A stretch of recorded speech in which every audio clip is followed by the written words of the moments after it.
Thank you all for attending. This is How to Improve Your Comprehension. I'm Paul Novak. I'm the founder of Rereading.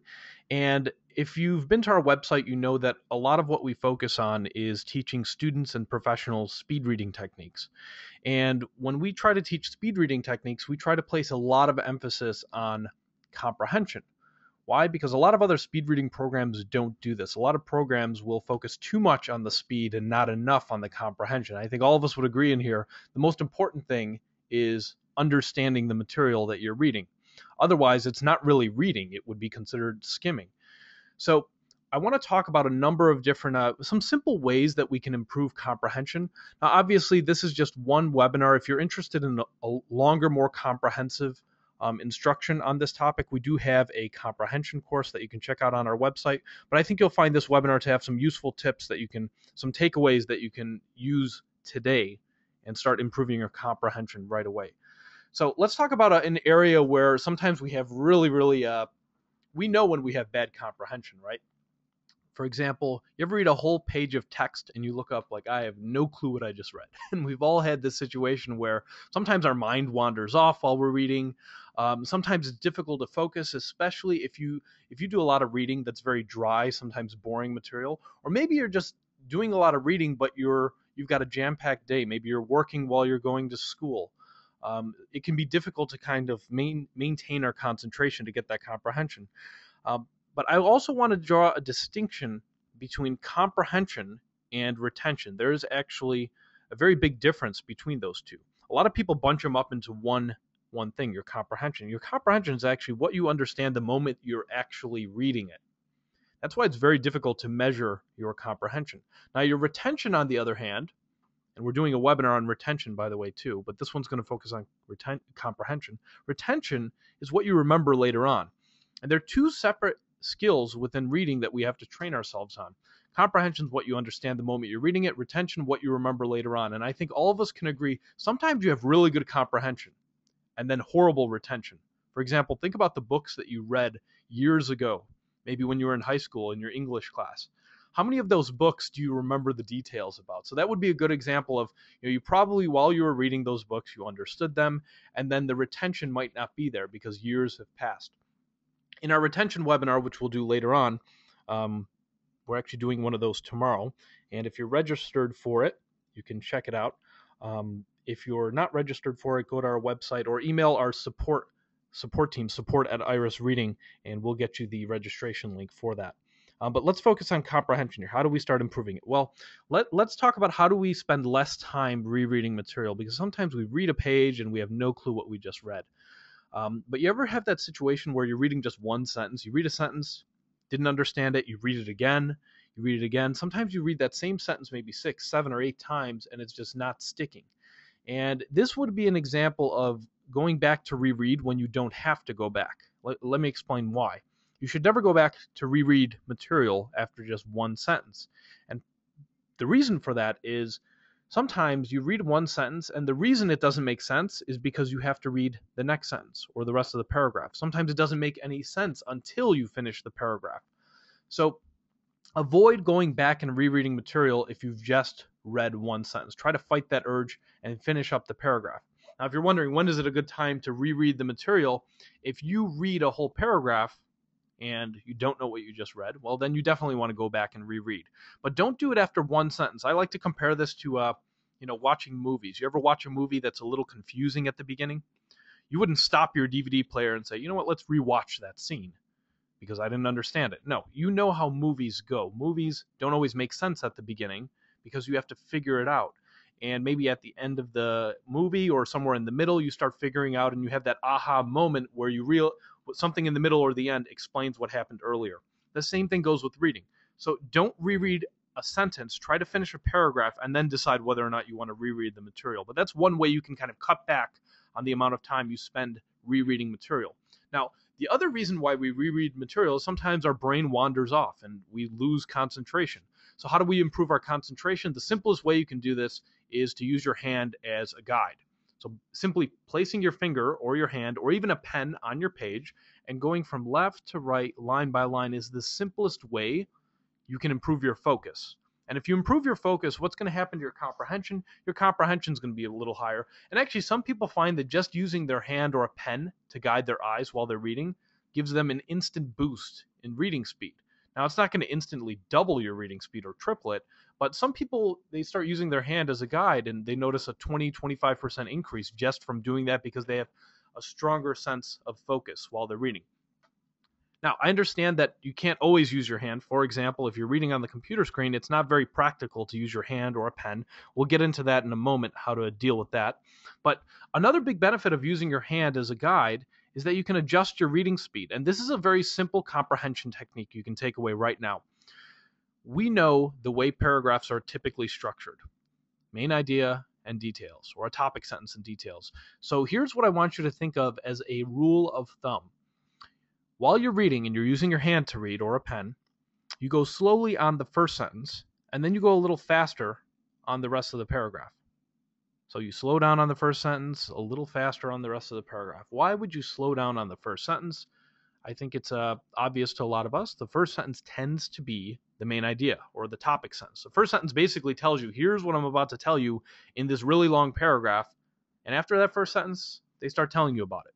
So we want to take advantage of paragraph structure and adjust our reading speed accordingly. So a good rule of thumb is to slow down on the first sentence and then speed up a little. But the idea here is just adjusting your reading speed. So you can modify this strategy. For example, if you notice that the main idea is at the end of the paragraph, if that's how the writer writes, well, then we would just slow down a little bit at the end. And by the way, when I say slow down, I don't mean go ridiculously slow. I don't mean go 10 words per minute. Keep in mind, and a lot of people forget this, if you go too slowly while you're reading, you can ruin your comprehension by going too slowly. Obviously, everybody knows that if you go too fast, you can mess up your comprehension. But don't forget that if you go too slow, that'll ruin it as well. So you go, when I'm saying slowly on the first sentence, I really mean carefully. After the first sentence, you want to speed up a little bit. And when I say speed up, I don't mean go ridiculously fast. I just mean go at a little bit faster of a rate. It's kind of like when you're driving. You would be accelerating, sometimes you slow down. You don't always drive at the same speed, nor should you always read at the same speed. So make sure that you're adjusting your reading speed. There are a variety of ways of doing this. If you have really long technical material with very long paragraphs, you might slow down on the first sentence, speed up through the rest of the sentences as you go along, and then maybe you slow down towards the end of the paragraph. So you might go slowly at the first sentence, faster through the middle, slowly at the end. That's another way to kind of change up the strategy. And we mentioned earlier that about reading on the computer screen. Let's take an example here. Actually, I want to show you an article that we can use as an example here. You should be able to see my screen. Okay, so let's say we're going slowly and faster on the first sentences of this article right here. So we have this article called India's Skills Famine. We would go slowly on this first sentence. So it says, the economic transformation of India is one of the great business stories of our time. So you go carefully on that first sentence, and then you speed up through all of this material, just a little faster. When you get to the new paragraph, it says, but India has run into a surprising hitch on its way to superpower status. Its inexhaustible supply of workers is becoming exhausted. Notice how these first two sentences give us some really strong main ideas. And then we go on to the next paragraph. We would go slowly on the first sentence. It says, how is this possible in a country that every year produces 2.5 million college graduates and 400,000 engineers? Notice how that also sounds like a main point. Look at this paragraph. And again, we would go slowly here, and then we would speed up a little bit through the paragraph. And then we get to the next paragraph. There was a time when many economists believed that post-secondary education didn't have much impact on economic growth. Again, another main point, and then we speed up again. Look at this paragraph. The irony of the current situation is that India was once considered to be overeducated. Another main point. See how all these first sentences give us very strong topic sentences. They tell us what's going on. This one right here says, since the Second World War, the countries that have made successful leaps from developing to developed status have all poured money, public and private, into education. So here they're talking about countries. They should probably give us some examples of countries. Well, look at the next sentence. It already says South Korea now spends a higher percentage. So you see you can anticipate what's coming up next by doing this kind of a strategy of slowing down, speeding up. And then the last paragraph here says, India has taken tentative steps to remedy its skills famine. The current government has made noises about doubling spending on education, and a host of new colleges and universities have sprung up since the mid 1990s. Another first sentence giving us a lot of information. Now, notice how I just read these first sentences out loud, and you already know what this entire article is about. It's about India. That was obvious from the title. But you know, it's going to talk about education, their economy, a skilled labor shortage. And that's the power of adjusting your reading speed. If you slow down on the first sentence and then speed up, that's the simplest way you could start getting better comprehension. And think about it this way. Remember earlier I told you use your hand or a pen as a guide. How do you change your reading speed if you're not using your hand or pen as a guide? It's very difficult to change up the speed. So keep that in mind.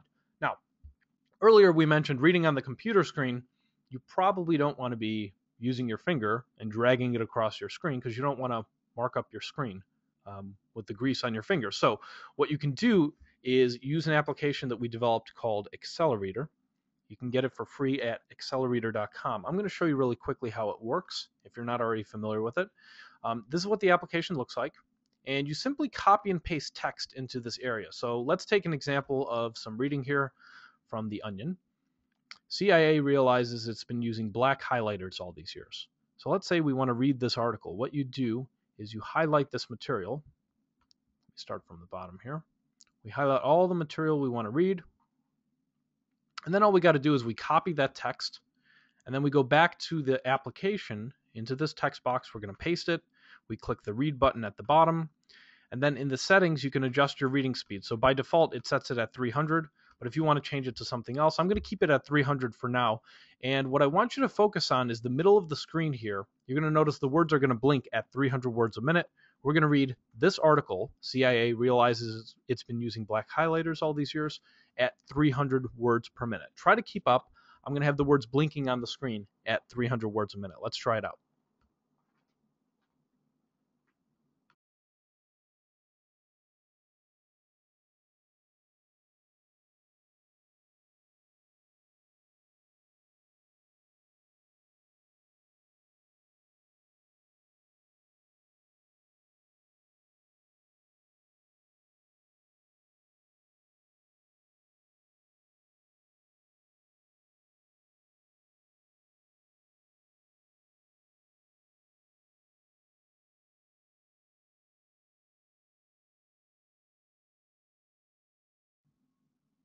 All right, let me stop it there. You guys get the idea what this does. It's going to blink the words on the screen at a speed that you set. Now, a few things I want to make mention of, because this topic, this webinar is on how to improve your comprehension. There are some ways that you can improve your comprehension by adjusting the settings in this app.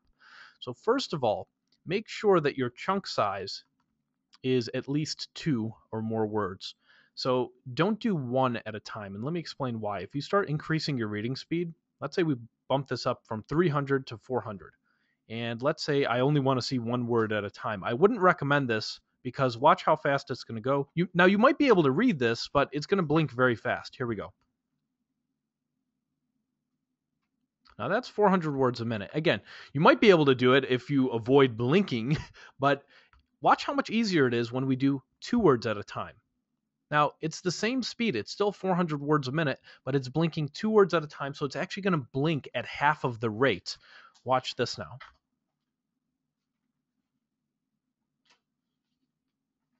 All right, so most people find that a little easier than just 1 word at a time. So that's why I recommend you start with maybe 2 or 3. These other things are not, these settings are not nearly as important. Window width, window height, font size, adjust that to something that you're comfortable with. The same thing with the color. But I want you to focus your attention down here in the advanced area. If you click on advanced, there's a number of important advanced settings that I want to discuss. One of them is, there's actually several of them here. Let me go over the first one. Speed variability. Slow down for larger chunks and speed up for smaller chunks so the average words per minute stays the same. If you enable this, it's going to allow you, remember how we talked about speeding up and slowing down, how important that is to your comprehension? Well, if you check this box off right here, it's going to vary the speed. It's going to go slower on the very long paragraphs and a little faster on the very small paragraphs, but it's going to keep the average words per minute the same. So that's actually useful for your comprehension. Another thing here that we actually had enabled, start new chunk at the end of sentences and paragraphs. Here's what that does. Remember how we said show me 2 words at a time? When it gets to the end of a paragraph, if there's only 1 word left at the end of the paragraph, like right here, you see how it just had investigation?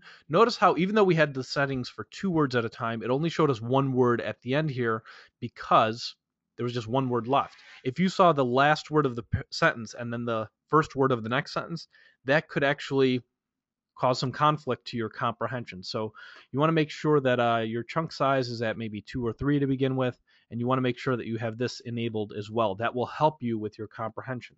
Here's another thing that'll help you with comprehension: slight pause at the end of sentences and paragraphs. So you know how the words are just blinking on the screen here. It's actually pretty useful to get a little pause here and there so that the words are just not blinking too fast. It actually helps you. It's almost like taking a very mini micro break. There's one other thing here that I think you'll find very useful called skip over stop words, which convey no additional meaning to the sentence. So if you check that off, well, you'll notice there's a default list right here. Words like the, and an, they don't really give you any meaning to the sentence. So if you're trying to utilize this application to boost your speed, once you start getting above 500 words a minute in this app, you want to make sure that you have this checked off because it'll make it easier for you to comprehend at a speed of 500 words a minute or more, because it's not going to blink every single word on there. For example, if you had a sentence like the boy jumped over the fence, what if it just blinked boy jump fence? You'd be able to understand the meaning very easily, even though you didn't have all those other words. These words right here are simply there for grammatical purposes. Now, this is the default list. If you want to add any other words, you can add them here, and it will skip over them as you're going along.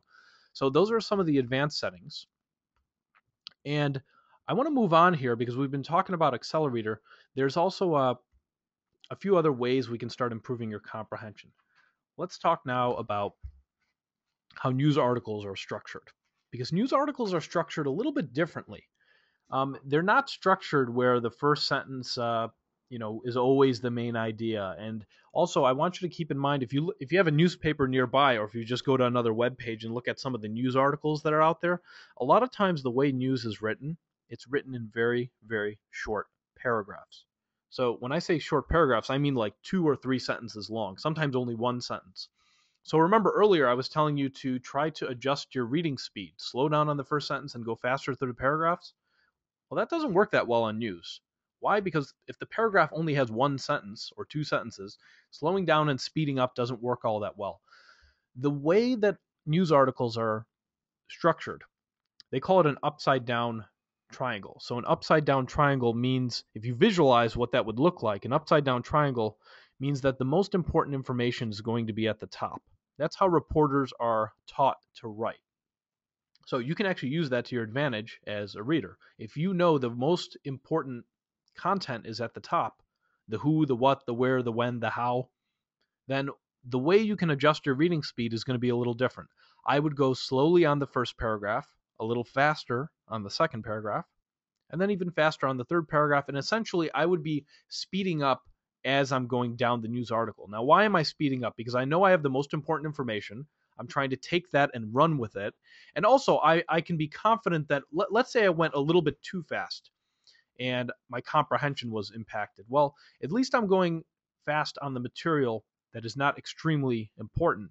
I'd rather go faster through that material than the information that's very important, which is always at the top of news articles. Now, when I say news articles, I'm talking about reporting here. I'm not talking about the op-ed pieces. So anything that's opinion, that's structured more along the lines of main idea, details, main idea, details. So that goes back, that's where you could use this strategy here. Slowly on the first sentence, faster through the paragraph. But if you're reading news articles, go slowly on the first paragraph, faster on the second paragraph, even faster on the third paragraph. And actually, after you pass up the second or third paragraph, you want to ask yourself, is this article worth my time? Do I really need to read the rest of it? Because by the second or third paragraph, you have most of the information. And a lot of you probably already know this. Some of you probably do that as a shortcut. Some people, instead of reading all the news articles in a newspaper, as a reading shortcut, they'll just read the first 2 or 3 paragraphs of every article to stay on top of the news. If you want to save yourself an incredible amount of time, that might be a good idea. But make sure that you're aware of how news articles are structured. They're structured as an upside down triangle with the most important information at the top. Use that to your advantage to get better comprehension. Now, I want to talk about another strategy, which is called a preview. Previewing is something that you do before you start reading an article. Essentially, a preview is you trying to figure out what is this article going to be about before you start reading it fully. So if you're previewing an article, you want to make sure. Most people don't preview articles. Most people, they just read entire articles beginning to end. Remember earlier we had this article. I'll bring it up again so you guys can see it. We had an article like this. It was simply a one-page article. If you gave me this article to read, I wouldn't just read it beginning to end. The first thing I would do is read the first sentence of every paragraph. Why? Because I want to know what I'm getting myself into. And if you read the first sentence of every paragraph, look how many paragraphs there are here. Just 1, 2, 3, 4, 5, 6. There's 7 paragraphs. That's 7 sentences of reading. Now, after you do that, that would be considered a preview. Previewing the material tells you, okay, this article is about India, their economy, education, a skilled labor shortage. I find that out very, very quickly by reading the first sentences. And then I make that decision. Remember, is this article still worth my time? If it is, I move on and I'll start reading it. But that's how you would preview an article. If it was a one-pager. Now, if you had a magazine article that was a little longer, let's say you had an article that looked something along the lines of this.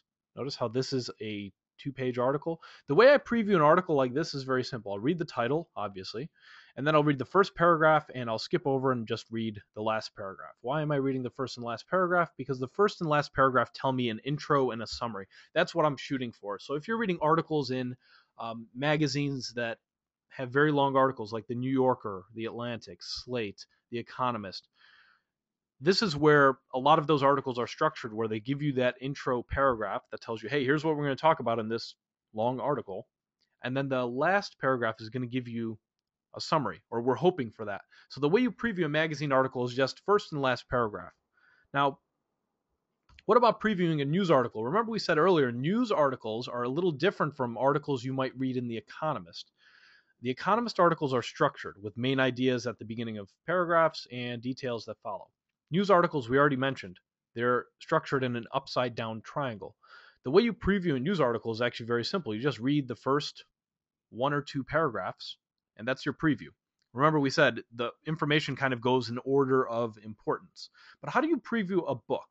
I want to go over this because if you're reading we've all previewed books before. When you go to a bookstore, before you purchase a book, what do? You usually read the back of the book, or maybe the inside flap, or maybe you take a glance at the table of contents, and maybe you might even read the first the first chapter or the introduction. This is an example of a previewing a book, but I also want you to know that there's another way you can preview a book, and I want to make this suggestion so you can try it out. This is the way that I preview books. I will read the back, I'll read the table of contents and so forth, but then what I like to do is I'll read the first and last paragraph of each and every chapter. So essentially, I'm trying to read the introduction and conclusion to every single chapter. Now, why would I do this? Because I'm trying to get a big idea what this book is going to be about. Now, by the way, I do understand that you might not want to use this strategy on a mystery novel because maybe you don't want to spoil the ending. But if you're reading a lot of informational material, this would be a very good way to preview a book. You could actually preview a textbook this way. If you have at the beginning of a semester, when you get your syllabus and you know you're going to be reading maybe 15 or 20 chapters in this textbook, I would preview each chapter in that book. I would read all the objectives and conclusions at the end of every chapter. And that's a good way to get an idea of what your semester is going to be like. Now, another way you can do this, for those of you that have a Kindle, there's actually a very overlooked setting on the Kindle. If you click on the settings area, there's a setting. When you're inside of a story and you click the settings button, a little dialog box will pop up, and there is a menu that you can click on, which is view popular highlights. Popular highlights are the most highlighted parts of the book. And what Amazon does with their Kindle is they keep track of what people are highlighting in their books. Now, I know this raises all sorts of privacy issues, but you probably agreed to them doing this when you were speed reading the terms and conditions, or maybe when you didn't read the terms and conditions. But anyway, you can use this to your advantage. If Amazon knows that 1,727 people all highlighted this one single sentence or paragraph, maybe that means it's important. So what they'll do is they'll show you the top 10 highlights in your Kindle book. And that's actually very useful. What I do before I read any books on my Kindle is I always start off by reading the top 10 highlights in that book. It gives me a really good idea of what that book is going to be about. So that's how you can preview a book on a Kindle. Of course, you can also read first and last paragraph of every chapter or the intro and summary of every chapter. But another way to do it is by looking at the most popular highlights. Now, what about for those of you that are students and you have, a textbook chapter that might be 30, 40 pages long? I understand that reading maybe the first and last paragraph or the first sentence of every paragraph is not going to be the best way to go about it. So if you're previewing a textbook chapter, a useful way to go about this would be look for anything at the beginning that looks like an introduction. So textbook chapters, it's very easy to find an introduction. It might be the first 5 or 6 paragraphs, or it might be sometimes you see a little highlighted box that says objectives, or there might be a little outline at the beginning. And then you flip all the way to the end of your textbook chapter and you read the summary. Sometimes it just clearly states summary or conclusion. So you read something from the beginning, something from the end that serves as an intro and a conclusion. Now, again, let's rewind and talk about, we were saying that this is called a preview. Previewing, the whole idea is before I start reading a chapter, beginning to end, I want to get an idea what I'm getting myself into. And when you're reading the intro and conclusion to a chapter or an article, that'll make it easier for you to comprehend when you start reading the material. It kind of reminds me of this principle called the 80-20 principle. Some of you might be familiar with this. It's also known as Pareto's principle. It's named after this Italian mathematician who first kind of wrote about this.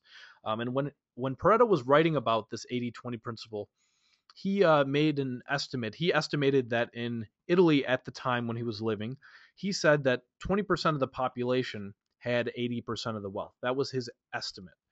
And that kind of an estimate kind of became known as the 80-20 principle. Now, it doesn't mean that that's always the case. In every country, throughout the world, this is different. It's not always 20% of the population has 80% of the wealth. Sometimes it could be 10% having 90%, or it could be 15% that has 72%. It varies, but the idea of the 80-20 principle is that things in life are imbalanced, and it doesn't just apply to wealth. It also applies, sometimes they take this example and they apply it to business, where 20% of a company's products give them 80% of the revenue. Or here's a personal example for a lot of you. I would argue that for a lot of people, 20% of the clothes that they own, they wear 80% of the time. I know that that's like that with a lot of people. That probably applies to me. Everybody has their favorite pairs of jeans, certain T-shirts that you go through on a weekly basis, maybe your work clothes, and then of course we have those clothes that we rarely ever wear. Maybe you only wear them for formal occasions. But that's another example of the 80-20 principle. I want you now to think of the 80-20 principle as it applies to reading. And how can we use that for comprehension? I want you to think about, what if 20% of your chapter had 80% of the content? That would be an example of the 80-20 principle. Or what if 20% of your book had 80% of the content?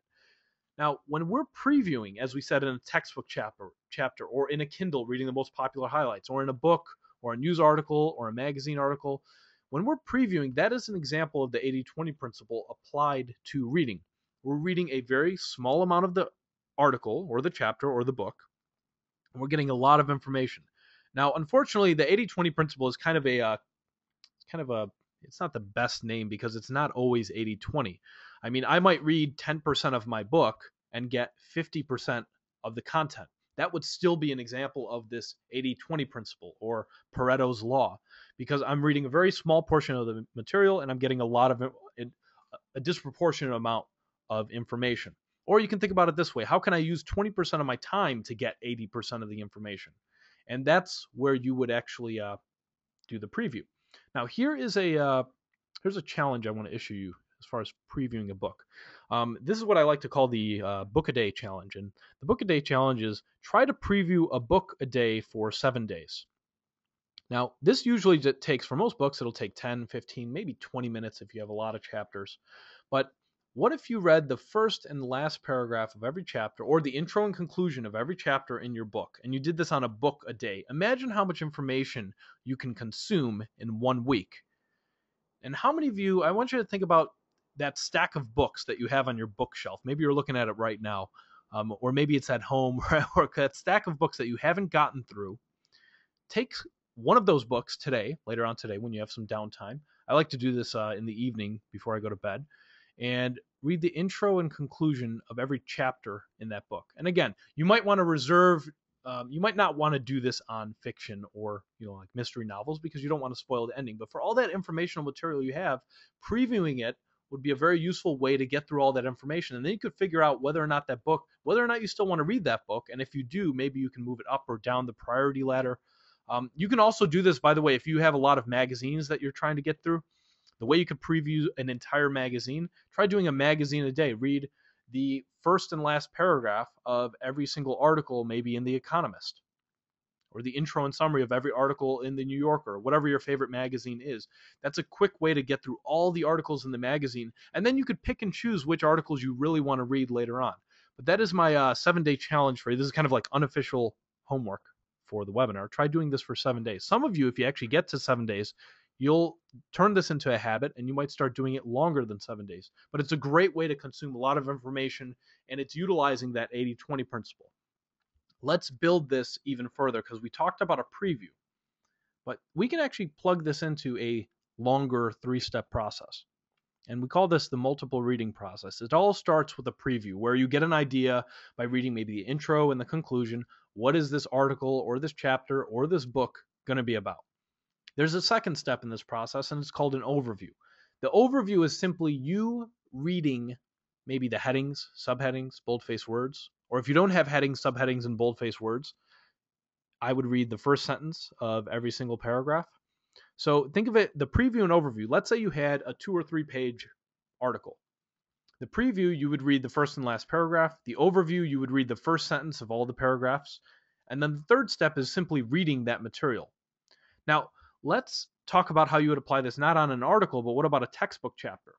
You can modify it a little bit. The preview is when you read your intro and conclusion. So maybe the objectives, and maybe somewhere you look at the objectives or the outline at the beginning, and then you go all the way to the end and you read the conclusion.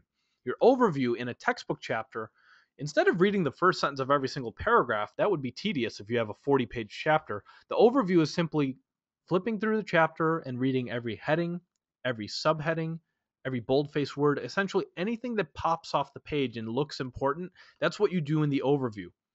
Notice how we didn't start off just reading it beginning to end. The third step is where we actually decide to read and get our nitty-gritty detail. And the unfortunate thing is a lot of people just start off with this process. They just read everything beginning to end. And for most informational material, the worst way to read it is just beginning to end. Why? Because you have no clue what you're getting yourself into. And as a result, you're going to have to read slower. And when something really important comes up, you might not realize it was going to be important, and you might miss it. Your comprehension might be impacted. So this 3-step process is a great way to get through the material, get solid comprehension. When you're reading, you're going to have great comprehension. Why? Because you previewed and overviewed it. Here's how I want you to think about this process. What do you do before you play a sport or work out? You stretch and you warm up, right? And think of these first 2 steps, the preview and the overview, as the reading equivalent of stretching and warming up. Now, why do you stretch and warm up before you play a sport? So you can play in an optimal way when the game starts. Why would we preview an overview? So we can read when we get to this step right here, so we can read in an optimal way. So our comprehension is going to be great. So our speed is going to be a little faster if we go through this process. So try to apply this. And again, this is kind of like a framework. You can adjust this process for your own kind of material in a number of ways. But the guidelines are: preview is intro and conclusion. Overview is big concepts and ideas. So maybe reading headings, subheadings, boldface words. Or if there's no headings, subheadings, boldface words, it would be the first sentence of every paragraph. And then the third step, read, is obviously self-explanatory. You go back to the beginning and you read your entire chapter or your entire article. But when you get through these 3 steps, I think what you'll find is that your comprehension is going to be a lot better than someone that just reads it beginning to end. Now, some people will say, well, there's 3 steps here. This seems like a long, tedious process. Wouldn't it be better if I just read it beginning to end? No. And here's why. If you read it beginning to end, you're going to have to go very slowly. Why? Because you don't know what to expect. And also, every so often, you're going to have to reread the material. Why? Because you didn't know that was going to be important or you didn't understand it fully. So think about all the time that's spent rereading material. I heard the average person, saw a study that said the average person rereads material 33% of the time. That's not going to happen as much if you go through this kind of a process. So I think in the end, this process saves you time because also when you get to this 3rd step of reading, you're going to go read a lot faster because you know what to expect. Now, for those of you, this is just kind of a framework. If you're interested in improving your comprehension further, there's a lot of ways you can practice. If you're interested in taking our comprehension course, it includes 25 class videos. There's over 8 hours of unique content. You can download those videos or watch them online. We actually have a special going on the website right now. If you go to our website, irisreading.com, there's a deal going on that expires later this week. Also, check out some of our other courses that we provide on speed reading. We have a speed reading mastery course if you're trying to optimize your reading speed. We have a productivity course, a course on how to improve your memory, how to remember more of what you read, how to remember people's names, things like that. We also have a course on how to improve your focus. And we have a note-taking course on mind mapping. If you want to take one of these courses, you can do them online. We also offer in-person courses. If you want to organize a workshop at your company or at your school, feel free to contact us at support@irisreading.com. Or if you'd like to contact me directly, you can do so. My email's on the screen right now. It's pnoack@irisreading. You can contact me also on LinkedIn, Facebook, or Twitter. I want to thank you all for attending this webinar.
If you like this, I hope you tell your friends about it. If you didn't like this, please tell your enemies about it because that'll show them. Thank you all for coming and enjoy the rest of your day.